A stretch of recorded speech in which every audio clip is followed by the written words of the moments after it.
Hello बच्चों, कैसे हैं आप सभी लोग। उम्मीद करते हैं सभी मेरे प्यारे बच्चों बहुत अच्छे होंगे और जहां भी होंगे अपनी पढ़ाई को अच्छे से कर रहे होंगे और एग्जाम में अच्छे से आप एग्जाम को तोड़ फोड़ कर चीर फाड़ कर आएंगे। ठीक है, बिल्कुल आएंगे, क्योंकि अगर आप अच्छे से पढ़े रहेंगे तो बिल्कुल अच्छे से सारे प्रश्न का उत्तर करके आएंगे।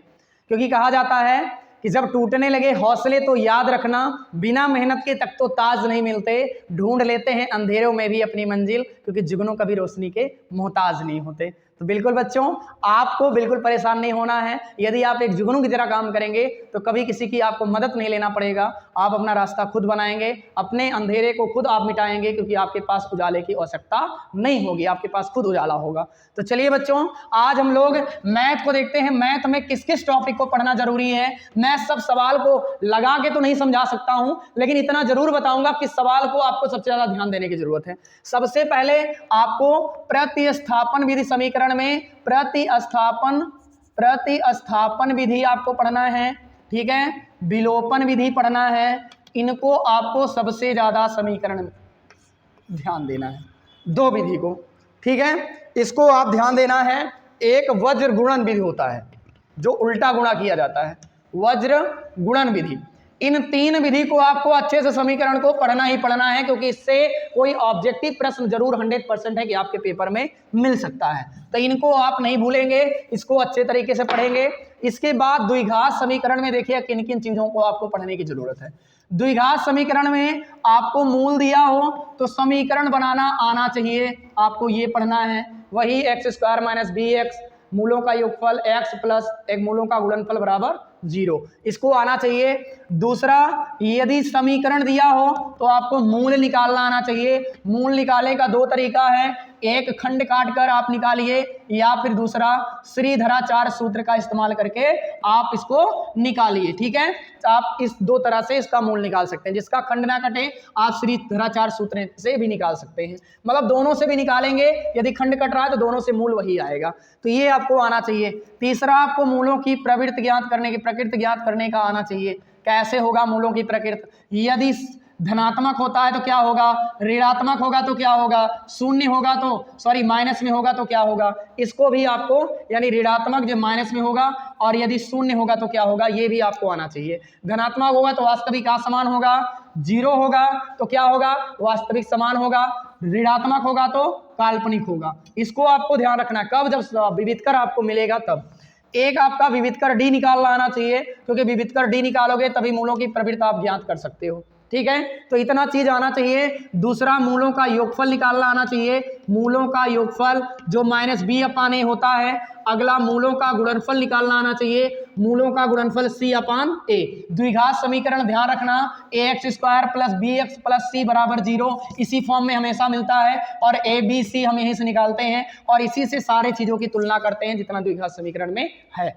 इससे संख्या पद्धति से भी कुछ सवाल आपके द्विघात समीकरण में संख्या पद्धति से बन जाते हैं। जैसे मान लीजिए एक सवाल आ गया कि दो क्रमागत संख्याओं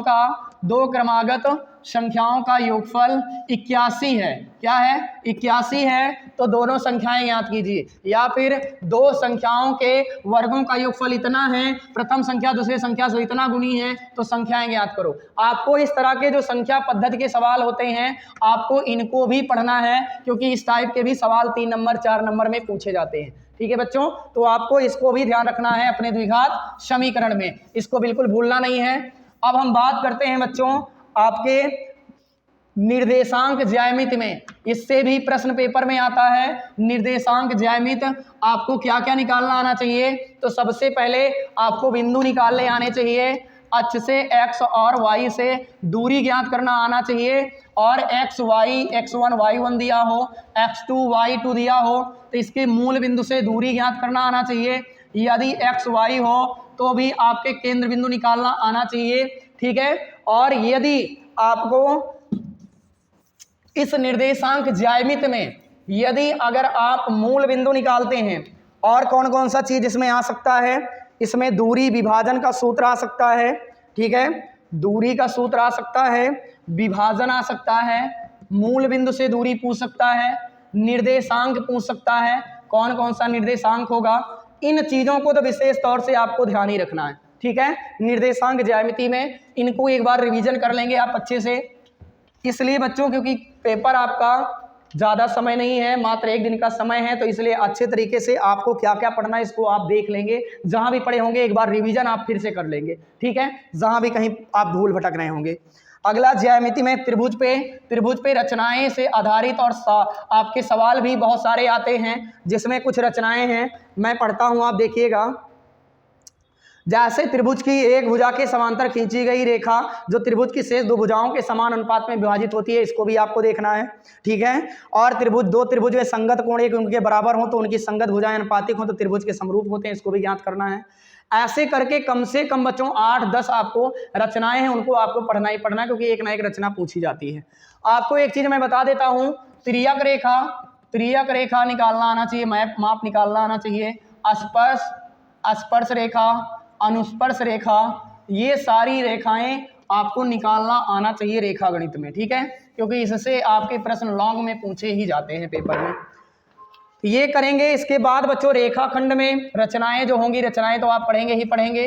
बात करते हैं मेंसुरेशन का, किसका, पहले त्रिकोणमिति का, ट्रिग्नोमेट्री की बात कर लेते हैं। त्रिकोणमिति का, त्रिकोणमिति में सबसे पहला साइन, कॉस, टैन, ठीक है, उसके बाद कॉसेक, सेक और कॉट, इनका आपको 0 डिग्री से लेकर 90 डिग्री तक मान याद होना चाहिए, ठीक है। और इसमें यदि कोई एक सर्वसमीका साइन ए बराबर 3/5 दिया है तो शेष कोई भी आपसे सर्वसमीका पूछे तो वो निकालना आना चाहिए, ये चीज आप ध्यान रखेंगे।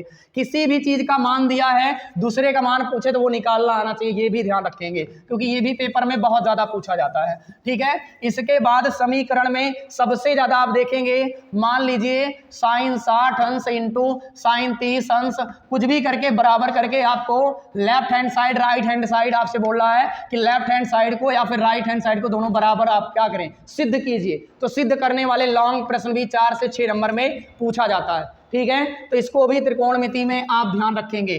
देखेंगे कौन कौन सा सूत्र याद करेंगे, tan 2a cot 2a का सूत्र, ठीक है, sin a प्लस b का सूत्र, ये भी याद रखेंगे, cos a प्लस b का सूत्र, sin a माइनस b का सूत्र, cos a माइनस b का सूत्र, ठीक है, इतने सूत्र याद रखेंगे। इसके बाद साइन ए बराबर, कॉस ए बराबर, सेक ए बराबर, कॉट ए बराबर, ठीक है, कॉसेक बराबर, इन चीज को याद रखेंगे। क्या क्या होता है, लंब बटे आधार किसका होता है, आधार बटे कर्ण किसका होता है, लंब बटे आधार किसका होता है, आधार बटे लंब किसका होता है, ये चीजें आप अच्छे तरीके से याद करेंगे तभी इसका सवाल आप लगा पाएंगे, ठीक है। तो इन सवालों को आप विशेष तौर से ध्यान रखेंगे, कहीं भी गलत नहीं करना है और इसका मान आपको आना चाहिए, ठीक है। कुछ सवाल तो आपको मान रखने के लिए ही आ जाएंगे, बस उन मान को रखना ही रखना है, ठीक है। जैसे मैं कह देता हूं कि बच्चों एक सवाल है sine 30 degree into tan 30 degree into आपका आ जाता है कॉस 60 डिग्री का मान बताओ, कितना मान होगा, कुछ नहीं, सब गुणा में है, सबका मान रख दो। साइन 30 डिग्री का मान तो कहेंगे सर 1/2 गुणे टैन 30 डिग्री का मान 1/√3 गुणे कॉस 60 अंश का मान 1/2, तो क्या हो जाएगा, 2 दूना 4, 1 एकन्नम 1, तो 1/4√3 इसका उत्तर आ जाएगा। तो ऐसे भी बड़े सारे सवाल होते हैं, इनको भी आपको ध्यान रखना है, जो होंगे छोटे बहुत ज्यादा लेकिन परेशान करेंगे ये सवाल, ठीक है। इसके बाद त्रिकोणमिति के अनुप्रयोग में जिसमें ऊंचाई दूरी से संबंधित सवाल आता है, ठीक है, इसको ध्यान रखेंगे। एक इसमें ऐसा सवाल आएगा, सिंपल सवाल, जिसमें बच्चों एक सवाल रहेगा जो सिर्फ एक त्रिभुज से ही सवाल निकल आएगा, और दूसरा जो लॉन्ग में हमेशा पूछा जाता है, इस बार भी पूछा जाएगा, जिसमें 2 त्रिभुज बनता है ऊंचाई दूरी में। मान लीजिए बोला कि एक मीनार के शीर्ष से दूसरी मीनार के शीर्ष का उन्नयन कोण 30 डिग्री बना और तथा उसके आधार का उन्नयन कोण 60 डिग्री बना। यदि पहली मीनार दूसरी मीनार से दूरी 20 मीटर हो तो और उस पहली मीनार की ऊंचाई ज्ञात कीजिए। मतलब ऐसे रिलेटेड सवाल को पूछेगा ही पूछेगा। मैं आपको प्रीवियस वीडियो में भी करा चुका हूं ऊंचाई दूरी के सवाल, आप इनको पढ़ेंगे। खास तौर से 2 त्रिभुज वाले, जिसमें 2 त्रिभुज बनता है, किसी भी तरह का 2 त्रिभुज बनता है, आप इन सवालों को पढ़ेंगे। बहुत आप यदि डायग्राम बना लिए तो आप समझ लीजिए 100% सवाल को लगा लेंगे, ठीक है। तो आप इन सवालों को पढ़ेंगे। ज्यादातर एक सिंपल सवाल हो सकता है, ऑब्जेक्टिव में पूछ ले एक छोटा सा सवाल जो सिंपल एक त्रिभुज